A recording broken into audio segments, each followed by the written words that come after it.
बहुत कुछ होता है इस दुनिया में। जितनी तरह की संस्कृति है उतनी तरह की चीजें इस दुनिया में मौजूद हैं। हमारी भारतीय संस्कृति के हिसाब से ये सारी चीजें हैं जो मैंने अभी बताई।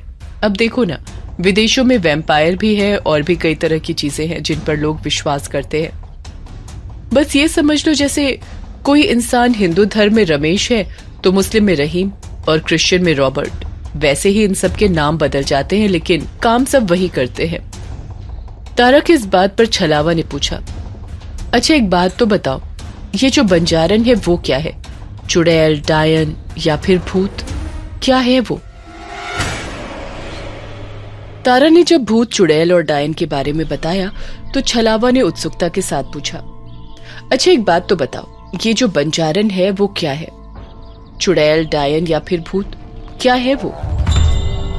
छलावा की इस बात पर एक पल के लिए तारा भी चुप हो गई। उसके पास कोई जवाब नहीं था। तभी अनन्या ने बड़ी संजीदगी से कहा, बंजारन क्या है ये पता लगाना हर किसी के बस की बात नहीं है।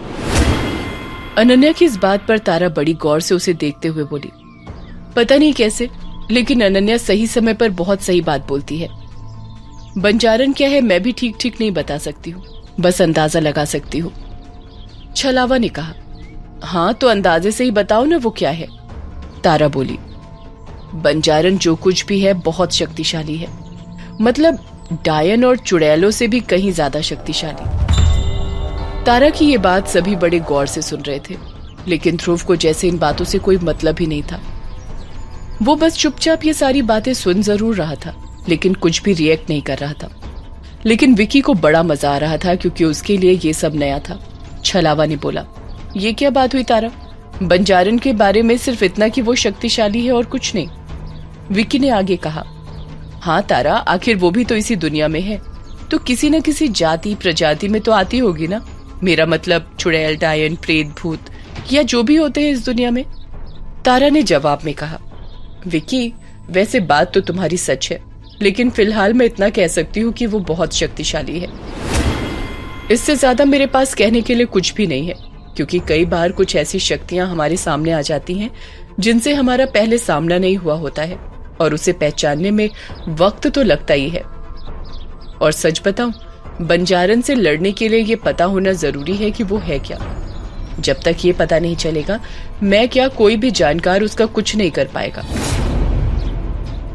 छलावा को ये बात सुनकर बड़ा ही आश्चर्य हुआ। उसने तुरंत कहा, लेकिन तारा, बंजारन को सालों पहले महागुरु देवदत्त ने वशीकरण किया था और अपनी शक्तियों से उसे काबू करके उसे अपने वश में कर लिया था। इसका मतलब उन्हें पता था बंजारन क्या है। छलावा की बात पर तारा ने जवाब में कहा, छलावा, वो महान महागुरु देवदत्त थे। मैं खुद उनसे काफी ज्यादा प्रभावित हूं। उनके जैसा ज्ञान प्राप्त करना लगभग असंभव है और मैं यकीन के साथ कह सकती हूँ कि उन्हें जरूर पता रहा होगा कि बंजारन कौन है, तभी तो वो उस पर अपना वशीकरण कर पाए। लेकिन दुख इस बात का है कि उन्हें अपनी जान गंवानी पड़ी। अगर वो आज यहाँ होते तो शायद इस गांव में डर का माहौल नहीं होता और हम एक बार फिर से वशीकरण करके उस पर काबू कर पाते। लेकिन तारा जब बोलते बोलते रुक गई तो विक्की ने पूछा, लेकिन क्या तारा? तारा ने एक लंबी सांस ली और बोली, लेकिन ये विकी कि अब देवदत्त जैसा कोई ज्ञानी कहां से मिलेगा जो फिर से वशीकरण कर पाए। तारा की बात पर अनन्या ने बहुत ही साधारण लहजे में कहा, चाहे कोई ये जान भी ले कि बंजारन क्या है, चाहे कोई कितना भी ज्ञानी हो जिसे वशीकरण आता हो, लेकिन अब इस दुनिया में कोई नहीं है जो उसे काबू कर पाए, क्योंकि अब उसकी शक्तियां पहले से कहीं ज्यादा हैं।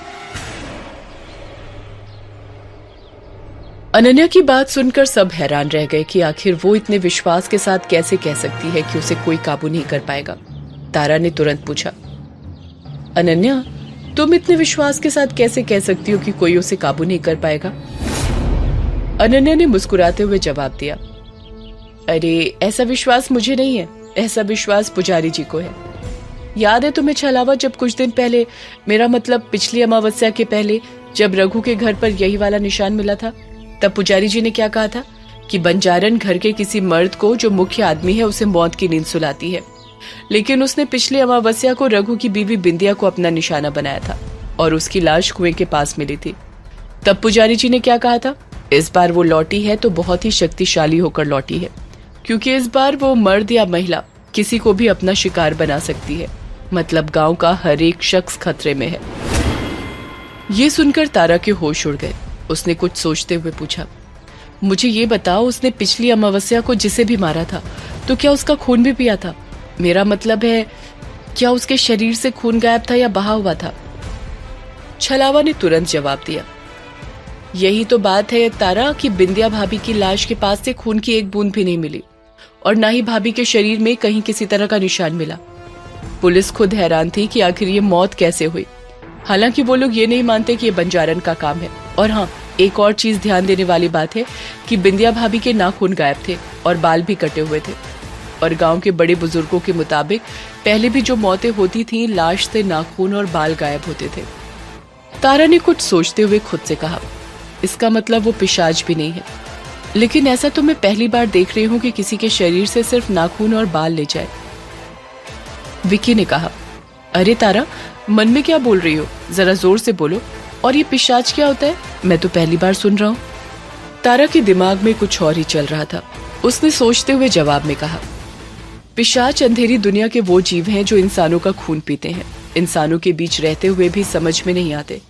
विदेशों में इन्हें वैम्पायर या ड्रैकुला कहते हैं, हमारे यहाँ पिशाच। लेकिन मैं ये नहीं समझ पा रही हूँ कि ये बंजारन कौन सी बला है और वो नाखून और बाल क्यों ले गई। जुल्मी, जो काफी देर से चुपचाप ये सारी बातें सुन रहा था, उसने कहा, हो सकता है उसे अपने बाल बड़े करने हो, इसलिए वो बिंदिया भाभी के बाल ले गई हो। जुल्मी की बात सुन अनन्या आंख दिखाते हुए बोली, हाँ, उसे अपने हेयर एक्सटेंशन करने थे। बेवकूफ, जिस मामले में जानकारी ना हो वहां अपनी नाक मत घुसाया करो। अनन्या की ये बात सुनकर जुल्मी थोड़ा मजाकिया लहजे में बोला, अनन्या जी, हम तो मजाक कर रहे थे, आप इसे दिल पर क्यों ले रही हैं? आपके बाल तो पहले से बहुत सुंदर है। छलावा ने जुल्मी को डांटते हुए कहा, जुल्मी, जैसे इतनी देर से शांत बैठा था वैसे ही बैठा रहे, वरना सजनी को पीछे लगा दूंगा। जुल्मी ने पीछे पलटकर जवाब देते हुए कहा, उस बंजारन से खतरनाक तो सजनी है। और वैसे तुम लोग इतना क्यों डर रहे हो? जब हमें ये पता ही नहीं है कि बंजारन कौन है तो उससे डरने की जरूरत ही क्या है? सीधी बात है, हम तो एक ही काम करेंगे, अपने गले पर नींबू मिर्ची लटका लेंगे, जिससे कोई भी बुरी शक्ति हमारा कुछ नहीं बिगाड़ पाएगी। जुल्मी की बात सुन सब मुस्कुराने लगे, लेकिन तारा एक लंबी सांस लेते हुए बोली, काश ऐसा हो पाता जुल्मी, तो मैं गांव के हर गांव वाले के गले में नींबू मिर्ची बांध देती। लेकिन पता है, मुझे बड़ा दुख हुआ आज दिलीप काका को देखकर। सोचो ना, एक इंसान जिसे हर पल ये बात सता रही है कि अगली अमावस्या को उसकी या फिर उसके घर में रहने वाली किसी भी शख्स की मौत होने वाली है। ये कितना डरावना है। और सबसे बड़ी बात, वो कुछ नहीं कर सकते। तारा की इस बात पर ध्रुव, जो इतनी देर से शांत बैठा हुआ था, उसने कहा, हाँ तारा, तुमने सही कहा। ये सोचकर भी मेरे रोंगटे खड़े हो जाते हैं। मैं समझ सकता हूँ दिलीप काका जरूर डरे हुए हैं, लेकिन ऐसा कुछ भी नहीं होगा। इस अमावस्या को किसी की भी मौत नहीं होगी। ध्रुव की इस बात पर सब ध्रुव को देखने लगे और विकी ने कहा, हाँ बिल्कुल सही कहा हमारे नेताजी ने। आज एक बार फिर से गांव वालों के सामने वादा करके आए हैं कि कुछ भी हो जाए, अगली अमावस्या को किसी की मौत नहीं होगी। और अगर ऐसा होता है तो ये खुद अपने आप को और हमें गांव वालों के हवाले कर देंगे और फिर गांव वाले हमारा जुलूस निकालकर हमारी जल समाधि बना देंगे। वाह नेताजी वाह, आपके काम निराले हैं। ध्रुव ने चिढ़ते हुए तुरंत जवाब में कहा, भाई एक बात बोलूं, मुझे इस बात में बिल्कुल हंसी नहीं आई। और तू मुझे ताना मार रहा है ना, और फिर बोलेगा कि चाहे कैसी भी मुसीबत आ जाए मैं तेरे साथ खड़ा रहूंगा। तो क्या हो गया, अब इस मुसीबत में सिट्टी पिट्टी गुम हो गई? विकी ने हंसते हुए जवाब दिया, अरे भाई, मुसीबत जो अपने आप आए उसमें खड़ा रहूंगा तेरे साथ। जो मुसीबत तू बुलाएगा, कहने का मतलब ये हुआ कि अगर तू कुल्हाड़ी में ही अपना पैर दे मारेगा तो मैं क्या कर सकता हूँ? अनन्या बीच में बोली, बस कर जाओ यार, जब देखो तुम दोनों लड़ने लगते हो। वैसे भी विक्की, ध्रुव ने वादा किया है तो हमें साथ तो देना होगा। लेकिन ध्रुव, ये तो बताओ कि तुमने किस आधार पर नेतागिरी की है? ध्रुव ने जवाब में कहा, यार तुम बार बार इसे नेतागिरी क्यों कह रहे हो? मैंने कुछ सोच समझ कर ही बोला होगा। देखो, तुम लोगों ने एक बात नोटिस नहीं की, जब बिंदिया की मौत हुई थी तो उसके पेट में नाभि के पास कुछ अजीब सा निशान था।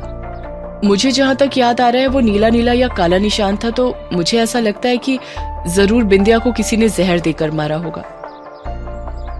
ध्रुव की बात पर तारा ने कहा, मतलब समझी नहीं मैं कहना क्या चाहते हो? ध्रुव ने जवाब में कहा, कहना ये चाहता हूं कि पुलिस ने भी अच्छे से छानबीन नहीं की है। गांव की पुलिस के पास कौन सी फॉरेंसिक टीम होती है जो इतनी गहराई से जांच कर पाए? वो तो जो पेन ड्राइव मिली थी उसी आधार पर अपना काम कर रही है। ध्रुव ने जैसे ही पेन ड्राइव का नाम लिया, तारा ने उसे बीच में टोकते हुए पूछा, पेन ड्राइव? ये कौन सी पेन ड्राइव की बात कर रहे हो? तारा के ऐसा पूछने पर सबकी नजर जुल्मी की तरफ चली गई और विक्की ने हंसते हुए कहा, और भाई देवर सतावेला, बताओ तारा को। इन लोगों की बातें तारा को कुछ समझ नहीं आई। उसने जुल्मी की तरफ देखते हुए कहा, ये तुम लोग सब उसकी तरफ देखकर हंस क्यों रहे हो? इस पर विक्की ने अपनी हंसी को कंट्रोल करते हुए कहा, क्योंकि वो देवर सतावेला वाली पेन ड्राइव जुल्मी भाई साहब की थी। उसके बाद विक्की ने तारा को उस रात को कुएं पर जाने वाली सारी बातें बताई। ध्रुव ने विक्की को टोकते हुए कहा, अगर तुम लोगों की ये हंसी ठिठोली बंद हो गई हो तो मेरी बात सुनो। मैं कह रहा था, अगर पुलिस अच्छे से जांच करे तो मैं दावे के साथ कह सकता हूँ कि बाद में पता चलेगा कि बिंदिया को जहर दिया गया है और इसी वजह से उसकी मौत हुई है। ध्रुव की ये बात सुनकर सब हैरान थे कि आखिर ध्रुव ने इतने गौर से ये सब कैसे देखा, जबकि इस तरफ किसी का ध्यान ही नहीं गया। ध्रुव ने अपनी बात आगे कही, तो कुल मिलाकर मेरे कहने का मतलब ये है कि ये सब किसी इंसान का किया हुआ है जो गांव में डर का माहौल बनाकर ये सब कर रहा है।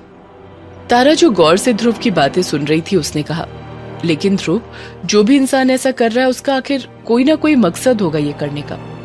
लेकिन यहाँ मुझे ये समझ नहीं आ रहा है कि उस इंसान का मकसद क्या हो सकता है। क्या वो बिंदिया को जहर देकर उसके नाखून और बाल ले जाएगा बस? तारा की ये बात सुनकर सब हंसने लगे। ध्रुव ने जवाब में कहा, तारा, अगर हमें यही पता होता कि उसका क्या मकसद है तो फिर उस तक पहुंचना बहुत ही आसान होता। और यार, कई ऐसे सीरियल किलर होते हैं जो इसी तरह की उल्टी सीधी चीजें करते हैं जो जल्दी लोगों के समझ नहीं आती। तारा ने ध्रुव से पूछा, ठीक है ध्रुव, चलो मैंने तुम्हारी बात मान ली, ये सब कुछ किसी इंसान ने किया है, लेकिन सवाल ये है कि तुम उस तक कैसे पहुंचोगे और कैसे अमावस्या के दिन तुम उसे रोकोगे। ध्रुव ने अपनी जेब से मोबाइल निकाला और उसकी गैलरी में से एक फोटो ओपन करके दिखाया। ये देखो, ये निशान जो दिलीप काका के घर के बाहर मिला था, उसकी मैंने एक फोटो खींची है और यही निशान हमें उस आदमी तक पहुंचाएगा।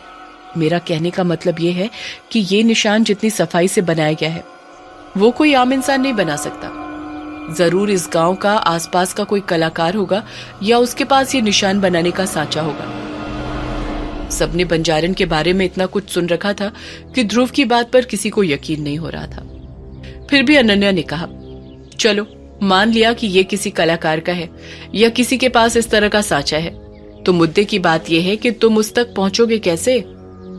ध्रुव ने जवाब में कहा, इसके दो रास्ते हैं। पहला, गांव में हम पूछताछ करें, जैसे मुझे ठीक इसी तरह के निशान का सांचा बनवाना है तो वो कहां से बन सकता है, या फिर इस तरह का निशान बनवाना है तो इस गांव में आसपास कोई ऐसा कलाकार है क्या, तो इस तरह हम उस तक पहुंच सकते हैं। और दूसरा रास्ता यह है कि मैं दावे के साथ कह सकता हूं कि जो दिलीप काका के घर पर निशान बनाकर गया है वो मौत का खेल खेलने से पहले एक बार तो जरूर आएगा घर का माहौल देखने के लिए, ये गांव का माहौल देखने के लिए, ताकि वो अपने काम को अंजाम दे सके और हमें तभी उसे पकड़ना है। यानी कहने का मतलब ये हुआ कि हम लगातार दिलीप काका के घर पर नजर रखकर भी उस शख्स को पकड़ सकते हैं। ध्रुव की बातें सभी बड़े गौर से सुन रहे थे क्योंकि उसकी बातें लॉजिकल थी और सबको सब कुछ समझ में आ रहा था।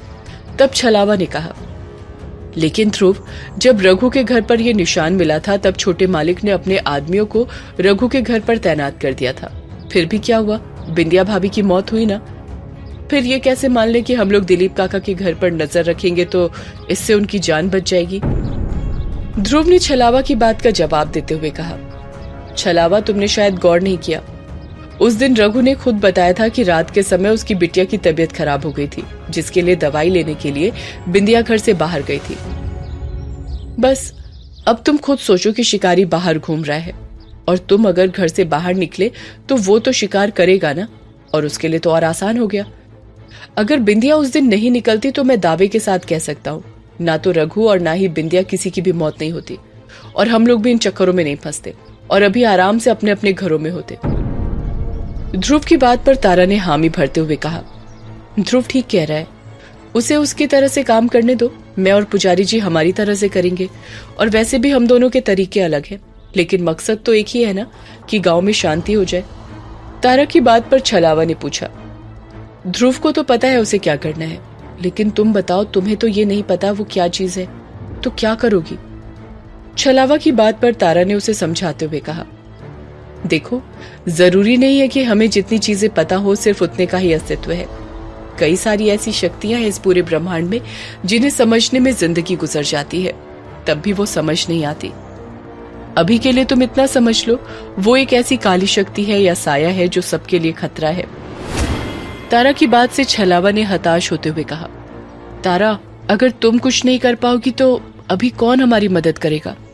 छलावा के इस तरह घबराने से तारा ने उसे समझाते हुए कहा, मैंने कहा ना, उसकी टक्कर का ज्ञान मेरे पास नहीं है, लेकिन मैं कोशिश तो कर ही सकती हूँ और मैं करूंगी भी। तुम परेशान मत हो। और मैंने उसे समझने के लिए एक तरीका सोचा है जिससे हम पता कर सकते हैं कि वो क्या है। तरीका? कैसा तरीका? इस बार अनन्या ने चौंकते हुए सवाल किया। आगे की कहानी जानने के लिए देखिए अगला एपिसोड सिर्फ पॉकेट FM के YouTube चैनल पर, और वशीकरण के सारे एपिसोड्स को सुनने के लिए डिस्क्रिप्शन में दी लिंक से डाउनलोड करें पॉकेट FM ऐप।